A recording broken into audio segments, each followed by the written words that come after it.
Hi, and thank you for stopping by my channel, A Square Pillow Isn't Square, the place where you will learn anything and everything you wanted to know about home deck sewing. Today's video is all about how to make a relaxed Roman shade. More videos coming soon with other variations on this design, but today we're going to get started at the very beginning. First off, 70 seconds on fabric suitability. Because the bottom is a curved shape, it's on the horizontal cross grain of the fabric, it's not going to drape particularly softly or smoothly a lot of the time. So choosing the right fabric is pretty important. This fabric here is one that I used for my flat Roman shade demonstration. It made a beautiful flat Roman shade. It is very lightweight, but it's also quite stiff. It is an indoor-outdoor fabric, and as you can see, it does not curve very well. Here's another one that I grabbed to take a look at. It's a polyester drapery fabric, and as you can see, it's really soft, flexible, and fluid. I thought this would make a really nice Roman shade if it wasn't too lightweight, and I actually made a mock-up to kind of see what it would do. And as you can see, there is such a thing as too soft of a fabric for a relaxed Roman shade. In general, most drapery fabrics work pretty well for relaxed Roman shades as long as they're not too stiff, and the ones that have a lot of cotton or soft linen in them tend to also work very nicely. What I've decided to use for this demonstration is actually a multi-purposed drapery/upholstery fabric.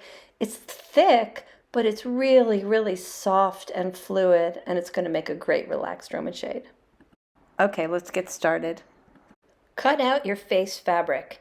The size of the cut should be your finished width plus 6 inches and your finished length plus 12 inches. Make absolutely sure that your fabric is square, straight, and that you've taken into account any pattern placement. If you're making a lined shade, cut the lining to your finished shade width and the same length as you cut your face fabric. Your lining selection is important, so make sure you keep the compatibility of your face fabric and your lining fabric similar. You don't want to have a really soft, fluid, drapable face fabric and a really stiff lining, or vice versa. If you're interested in learning more about lining, whether or not you need it, how to select the right lining, I have a couple of videos on my channel that are really good foundational videos on lining. Now press your side hems in. I do a double 1.5 side hem, and I usually do that by first pressing in my 3-inch hem and then folding in the edge to the fold and pressing in my 1.5 inches. Okay, now for your bottom hem, open up your side hems and lay your lining centered on your face fabric just like this, right sides together. You're just going to pin that in place and take that to the sewing machine and sew that with a 1/2 to 3/4 of an inch seam allowance. Now you should have something that looks like this. You'll press your seam allowance toward your face fabric. Now turn your shade over so it looks like this, and you're going to pull the lining up so that you create about a 3/4 of an inch double bottom hem. Now make sure that your shade is flat, square, and straight. You're going to carefully center your lining in the middle of your shade, and we're going to turn in our double side hems, leaving the bottom several inches unpinned. Pin them in place. So whether your shade is lined or unlined, I finish the bottom corners the same way. I fold up a little bit of a taper and then fold my side hem back down so that I end up with a nice mitered corner that looks like this. And of course, do the same thing on the other side. And before we sew these side hems down, the last thing I'm going to do while my shade is all nice and flat on the table is square off the top, trim off your excess lining, and you can pin or baste this in place for now. You can trim this to the correct finish length, which you're going to need about at least 10 inches more than the finished shade length. I get this measurement by needing 6 3/4 inches for my bottom hem, about 1.5 inches to go over the top of the board, and about 3/4 of an inch to turn under my top hem for a neat finish at the top. An important thing worth mentioning here is that a relaxed Roman shade has a curved bottom. Therefore, the finished length is going to be inconsistent by its very nature. When you're determining the finished length of your shade, you actually really have to think about this, especially if it's an inside mount shade and you want your shade to lower completely and you don't want the very lowest point of the curve touching your windowsill. You actually are going to have to shorten your shade a little bit more than you might have thought otherwise. For example, the side of my shade is measuring 47.5 inches, but the center of my shade is measuring 49.5 inches. That's a 2-inch drop. That's going to make my shade 2 inches longer than I accounted for in the measurements I gave you to figure out how to trim the length of your shade down. So I wish I had a really simple, perfect solution for you to estimate this, but in general, you can expect about a 1 to 2 inch drop. Factors that affect this drop are the stiffness or flexibility of your fabric, the weight of your fabric, the width of your shade, just to name a few. You will likely have to shorten your shade a little bit more, and it's always a good idea to test fit it on your board before you make your final installation. Now that you've trimmed it to length, you're going to finish your side hems, and we're going to finish our top hem. Now I have a blind hemmer that I'm going to use for my side hems, but if you don't have a blind hemmer, some sewing machines have a blind hem stitch that you can use. You can top stitch it if you don't mind the stitching showing, or you can hand sew the side hems down. But whether or not you're using a blind hemmer, I usually stop sewing right at that miter point and I'll hand sew that little corner down to give it a nice clean finish. Relaxed Roman shades are different than flat Roman shades in that you only put vertical rows of rings on the side hems of the shade. There's no rings in the center of the shade. So I generally space my rings about 6 inches apart on a relaxed Roman, and I'm going to place my first ring at the very top of my bottom hem, as you can see here, and I'm going to mark from that point every 6 inches all the way up my side hems on each side. And I'll usually put my rings, as you can see, kind of right on the edge. I'll put my needle in through the main body of the shade, but I'll make sure to catch the nice thick little side hem. That gives it some extra strength. Make sure you go through not only the lining, but the face fabric as well. You need a small tack to go through both layers to make sure that those layers don't separate when your shade is operating. Here's a photo from the first shade that I made, the really soft one, to kind of show you what that tack will look like from the front of the shade. I think I'll splice in a few more photos here, so don't get confused when I flip back and forth between these two fabrics. I have a lot of foundational videos on my channel and several videos about Roman shades specifically in a playlist I made called Roman Shades. So one of the things you'll find on there is a running stitch method to sew the rings on, which is really quick and easy. So if you're interested in that, check that video out. But whether you sew your rings on individually or use the running stitch method, go ahead and sew all of your rings up both sides of your shade. Make sure you tie off your knots securely and trim your ends to about 1/2 inch. And I always put a little dot of white glue or fabric glue on each knot to make absolutely sure I never lose a ring. Next up is your weight rod. You're going to want your rod to come in about 1/2 inch on each side from the edge of your shade, so cut your rod 1 inch narrower than your finished shade width. I always use a little piece of oval curtain rodding for my weight rods. They are easy to find, they're easy to cut with a hacksaw, and they're inexpensive. I know some people like to use a wooden dowel, and those do work structurally really well, but I've just found that they don't have quite enough weight on them to actually function as a weight rod. I always tape the end of the cut edge to make sure that there's nothing sharp or pointy that might cut my fabric.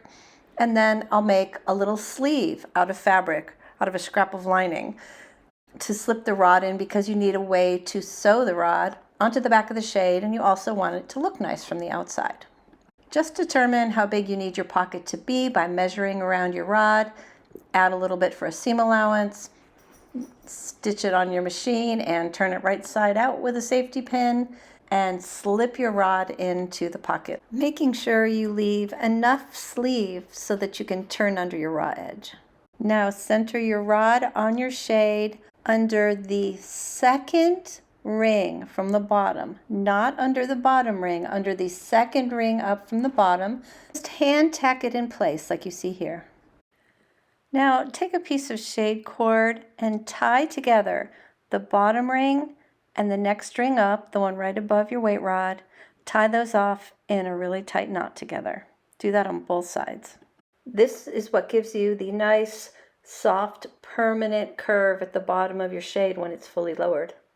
Okay, so unfortunately, I deleted the video of what I do next, which is I actually will pin fit my shade to my board using big push pins or thumbtacks, and I will double check my finish length before I sew on my Velcro and attach it to the board, because you just want to make sure that your long point and short point are exactly where you want them. It's always a good idea to pin fit it first.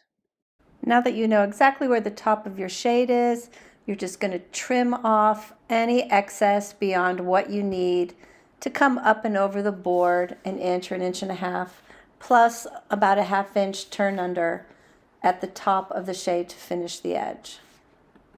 You can staple your shade directly to the top of the board, but this gives you a little bit more flexibility and does allow you to take it off the board if you need to clean it.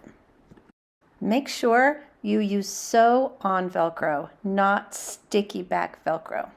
The sticky stuff will come off, and if you try and sew it, you're going to gunk up your needle and the mechanics of your sewing machine.